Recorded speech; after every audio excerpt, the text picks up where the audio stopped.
अस्सलाम वालेकुम, welcome back to STEM studio. मैं आपकी tutor Sidra Azeem. Dear students, हमने पिछले लेक्चर में क्वेश्चन एक्सरसाइज 1.3 के पहले 4 क्वेश्चन जो थे सॉल्व किए थे। आज की इस वीडियो में हम अगले क्वेश्चन जो है 5 से 9 जो है वो आज की इस वीडियो में सॉल्व करेंगे। क्वेश्चन नंबर 5 है हमारे पास। The weather in Lahore was unusually warm during the summer of 2024। The TV news reported temperature as high as 48 degree centigrade by using the formula Fahrenheit F is equal to 9/5 centigrade C plus 32 find temperature as Fahrenheit scale. इस सवाल में हमने Fahrenheit में जो है temperature find out करना है, हमें सेंटीग्रेड में दिया गया है। सेंटीग्रेड में हमें 48 डिग्री सेंटीग्रेड दिया गया जिसको हमने फ़ारेनहाइट में देना है, कन्वर्ट करना है। और सवाल के अंदर ही फार्मूला दिया गया है सेंटीग्रेड को फ़ारेनहाइट में कन्वर्ट करने का, जो कि है Fahrenheit is equal to 9/5 centigrade में जो टेम्परेचर दिया हुआ है वो यहाँ पुट करेंगे प्लस 32। इस फार्मूला का इस्तेमाल करते हुए हम सेंटीग्रेड को जो है फ़ारेनहाइट में तब्दील करेंगे। Fahrenheit is equal to 9/5 centigrade की जगह पे 48 हम जो है वो लगाएंगे प्लस 32। उसके बाद हम ये ब्रैकेट जो है वो सॉल्व करेंगे। 48 9 के साथ मल्टीप्लाई हो रहा है, इसको मल्टीप्लाई करेंगे तो ये हमारे पास आ जाएगा 432 डिवाइडेड बाय 5 प्लस 32। अब इसको सॉल्व करेंगे तो इसके लिए हम जो है एलसीएम लेंगे। हमारे पास 5 एलसीएम आएगा, यहाँ पे 432 आ जाएगा। 1 के टेबल में 5 जो है 5 पे आता है, तो 32 को 5 से मल्टीप्लाई करेंगे हम तो हमारे पास आ जाएगा 160। इन दोनों को हम प्लस करेंगे तो हमारे पास आ जाएगा 592 डिवाइडेड बाय 5। इन दोनों को तकसीम करेंगे, हम डिवाइड करेंगे तो हमारे पास आंसर आ रहा है 118.4 और ये हमारे पास सेंटीग्रेड जो है वो फ़ारेनहाइट में चेंज हो गया। क्वेश्चन नंबर 6 है हमारे पास। The sum of the ages of father and son is 72 years. 6 years ago father's age was 2 times the age of the son. What was the son's age 6 years ago? इस सवाल में हमें दो conditions उसने दी हैं और उन दो कंडीशंस को इस्तेमाल करके हमने सन की बेटे की एज जो है वो फाइंड आउट करनी है 6 साल पहले। तो हम सबसे पहले क्या करेंगे, हम फर्ज करेंगे कि हमारे पास जो फादर की एज है वो एफ है। लेट एज ऑफ फादर जो है हमारे पास वो एफ है और एज जो है सन की, एज ऑफ सन, वो हमारे पास एस है। तो इन दोनों को हम इस्तेमाल करेंगे। उसने दो कंडीशंस दी हैं हमारे पास। उसने पहली कंडीशन दी है सवाल में, हम लिखेंगे according to first condition. First condition उसने ये दी है कि इन दोनों का सम जो है वो हमारे पास 72 के बराबर है। फादर और सन की एज का सम जो है वो हमारे पास 72 के बराबर है। ये हमारे पास इक्वेशन 1 आ जाएगी।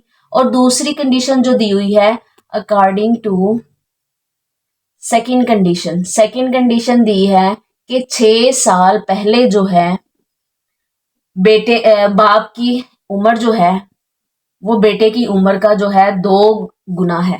ठीक है, 6 साल पहले फादर की एज में से हमने 6 साल माइनस किए। 6 साल पहले फादर की जो एज है वो बेटे की एज की 2 गुना है। ये सेकंड कंडीशन है हमारे पास और ये हमारे पास सेकंड इक्वेशन आ गई। अब सेकंड इक्वेशन से हम जो है फादर की एज निकालेंगे और फर्स्ट में पुट करके जो है हम इसको सन की जो है वो एज निकाल लेंगे। ये सेकंड इक्वेशन हमारे पास आई थी f minus 6 is equal to 2 into s minus 6। इसको सॉल्व करेंगे और यहाँ से हम फादर की एज जो है वो सन की एज में निकालेंगे। कैसे, f माइनस 6, 2 अंदर मल्टीप्लाई हो रहा है 2s माइनस 12, ये माइनस 6 है उधर जाके प्लस 6 हो जाएगा। f is equal to 2s minus 12 plus 6, ये हमारे पास आ जाएगा फादर की 2s माइनस 6। ठीक है, ये हमारे पास आ गई फादर की एज सन की एज में। ठीक, इसको हम जो है अपनी इक्वेशन 1 में पुट करेंगे और सन की एज जो है वो हम निकाल लेंगे। हमारे पास फर्स्ट इक्वेशन थी f plus s is equal to 72। यहाँ पे f की जगह पे हम ये वाली जो वैल्यू है वो पुट करेंगे। यह आ जाएगी हमारे पास 2s minus 6 plus s is equal to 72।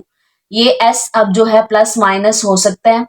2s और 1s जो है हमारे पास 3s हो जाएंगे इज इक्वल टू 72। ये माइनस 6 है इधर आके प्लस 6 हो जाएगा। ये हमारे पास आ जाएगा 3s is equal to 78।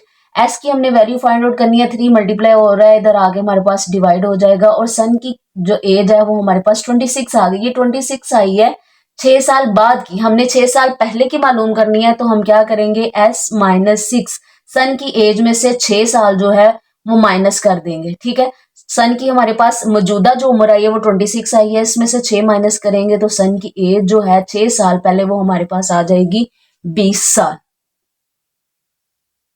Question number 7 है, Mirha bought a toy for ₹1500 and sold for ₹1520. What was her profit percentage? इस सवाल में जो डाटा दिया गया, पहले हम वो डाटा लिखेंगे। इस सवाल में उसने पहले दी हुई है हमें कॉस्ट प्राइस, कॉस्ट प्राइस दी हुई है हमें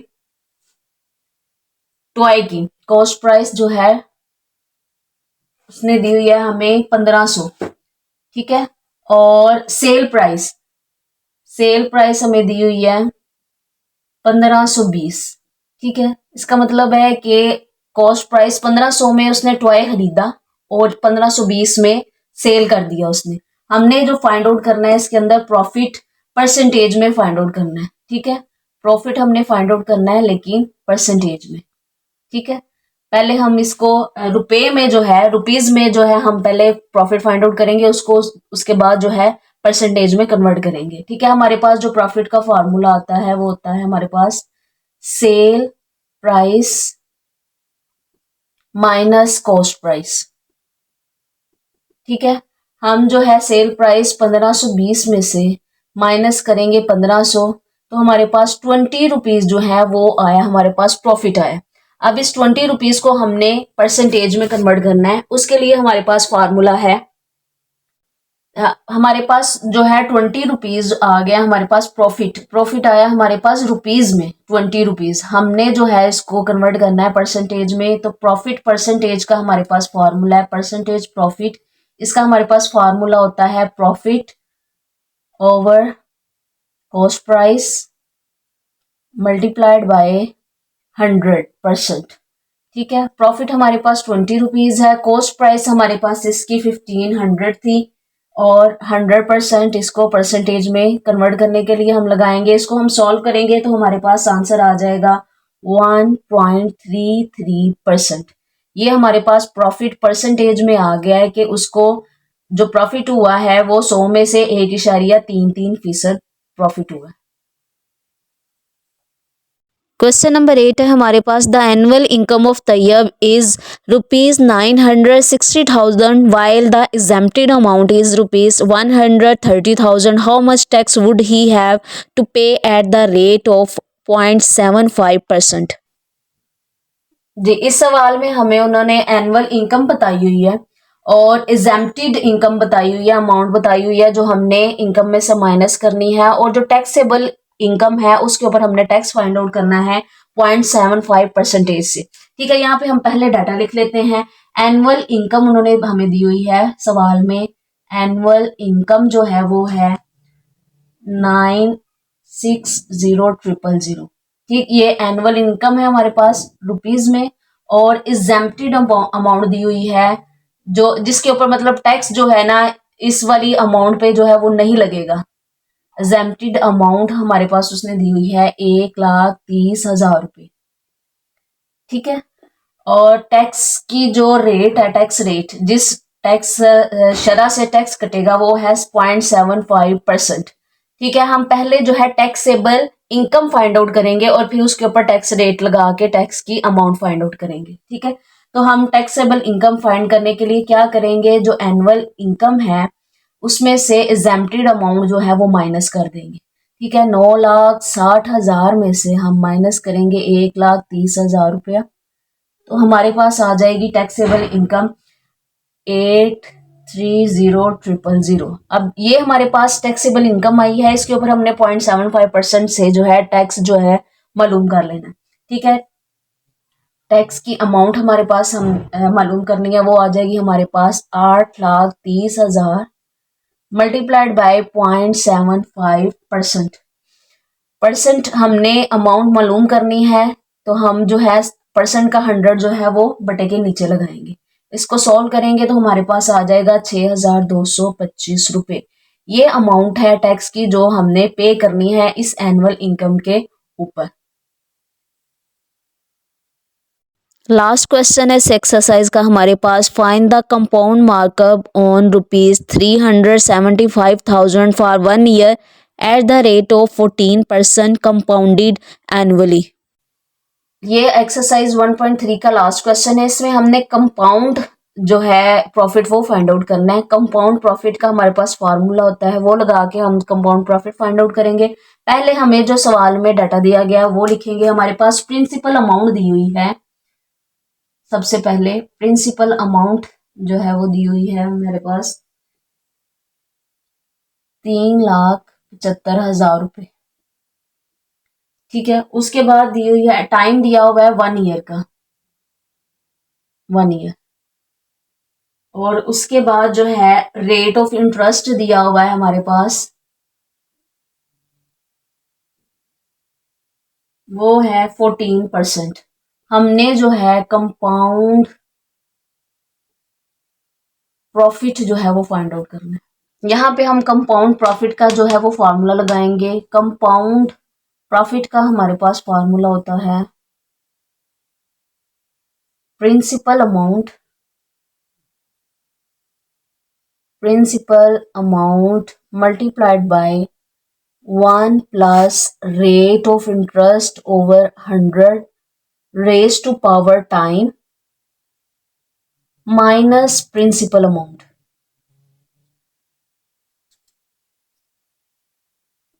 इस फार्मूले के अंदर हम अपनी रकमें जो है वो पुट करेंगे। प्रिंसिपल अमाउंट हमारे पास दी गई है 3,75,000 रुपये, वो यहाँ पे हम पुट करेंगे। Multiplied by 1 plus rate of interest 14 दिया होगा डिवाइडेड बाय 100, टाइम हमारे पास 1 ईयर दिया हुआ है तो 1 जो है इसकी पावर आ जाएगी। और प्रिंसिपल अमाउंट यहाँ पे हमारे पास 3,75,000 दिया गया, वो लिखेंगे। सबसे पहले हम ब्रैकेट सॉल्व करेंगे। हम क्या करेंगे, 14 को 100 से डिवाइड करेंगे। एलसीएम लेने के बजाय 14 को 100 से डिवाइड करेंगे, हमारे पास आंसर आ जाएगा 0.14। ठीक, और बाकी सारी रकम ऐसे ही। अब ये दोनों प्लस हो रही हैं रकमें, इन दोनों को प्लस करेंगे। 3,75,000 मल्टीप्लाइड बाय, इन दोनों को प्लस करेंगे तो हमारे पास आ जाएगा 1.14 माइनस 3,75,000। पहले हम जो है मल्टीप्लाई करेंगे, मल्टीप्लाई करने के बाद ये वाली अमाउंट जो है वो माइनस करेंगे। मल्टीप्लाई करेंगे तो हमारे पास रकम आ जाएगी 4,2,7,5,000 माइनस 3,75,000। इसके अंदर से हम माइनस करेंगे तो हमारे पास रकम आ जाएगी कंपाउंड प्रॉफिट की 52,500 रुपये। ये कंपाउंड प्रॉफिट की जो है वो रकम आ जाएगी हमारे पास। जी तो स्टूडेंट्स, ये थी हमारी आज की वीडियो। आई होप आपको एक्सरसाइज 1.3 के बकिया क्वेश्चन अच्छी तरह से समझ आ गए होंगे। इसके बावजूद भी आपको अगर कोई मसला हुआ तो आप कमेंट में पूछ सकते हैं। कमेंट में एक नंबर दिया गया, उस पर आप रब्ता करके इस एक्सरसाइज के नोट्स जो हैं वो हमसे ले सकते हैं। वीडियो देखने का बहुत शुक्रिया। वीडियो को लाइक कीजिएगा, कमेंट कीजिएगा, अपने फेलोज के साथ शेयर कीजिएगा। तब तक के लिए अल्लाह हाफिज़। Thanks for watching.